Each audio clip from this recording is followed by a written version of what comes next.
Serial वसुधा के आने वाले अपकमिंग ट्रैक में कहानी एक ऐसे मोड़ पर पहुंचने वाली है जहां हर किरदार का असली चेहरा और हर रिश्ते की असली परीक्षा सामने आने वाली है।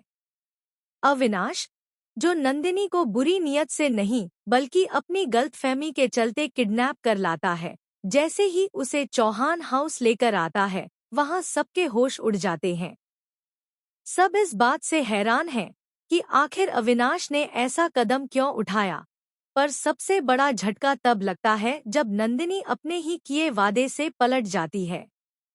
उसने अविनाश से कहा था कि वह देव से शादी छोड़ देगी, लेकिन अब चौहान हाउस पहुंचते ही नंदिनी साफ साफ इनकार कर देती है और कहती है, मैं तो देव से ही शादी करूंगी, चाहे कुछ भी हो जाए। यह सुनकर अविनाश भीतर तक टूट जाता है, पर उसके अंदर की आग और तेज हो जाती है। वह समझ जाता है कि अब नंदिनी किसी भी हालत में देव के साथ ही शादी करना चाहती है। पर अविनाश हार मानने वालों में से नहीं है। उसके दिमाग में पहले से ही एक और बड़ा खतरनाक प्लान चल रहा होता है। एक ऐसा प्लान जो वसुधा और देव के सच को सबके सामने लाएगा और देव नंदिनी की शादी को पूरी तरह रोक देगा। इसीलिए वह चालाकी से करणवीर के घर पहुंचता है और उसे उकसाता है कि वह हनुमंत और खुद अविनाश दोनों को किडनैप कर ले, ताकि चौहान परिवार में हलचल मच जाए और शादी रुक जाए। धीरे धीरे अविनाश अपने प्लान में पूरी तरह सफल हो जाता है और करणवीर, हनुमंत काकू और काकूसा को बहकाकर दोनों, अविनाश और हनुमंत, को किडनैप कर लेता है।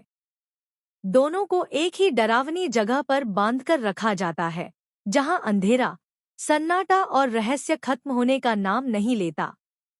अविनाश जानता है कि उसकी इस हरकत के बाद चंद्रिका भड़केगी और तुरंत शादी रोक देगी, और होता भी वही है। जैसे ही चौहान हाउस में खबर पहुंचती है कि अविनाश गायब है, पूरा घर तहलका मचा देता है। चंद्रिका तुरंत कह देती है कि जब तक अभी यानी अविनाश नहीं मिल जाता, तब तक शादी बिल्कुल नहीं होगी। इस मौके का फायदा उठाती है वसुधा, जिसे थोड़ी राहत मिलती है कि अब कुछ समय है हनुमंत को खोजने का, और देव को भी मौका मिलता है कि वह साफ साफ चंद्रिका के सामने अपनी बात रख सके। इधर देव अपनी बहन दिव्या के साथ मिलकर अविनाश और हनुमंत को ढूंढने निकल पड़ता है। वह जानता है कि अगर आज सच सामने नहीं आया, तो जिंदगी भर उसे नंदिनी के साथ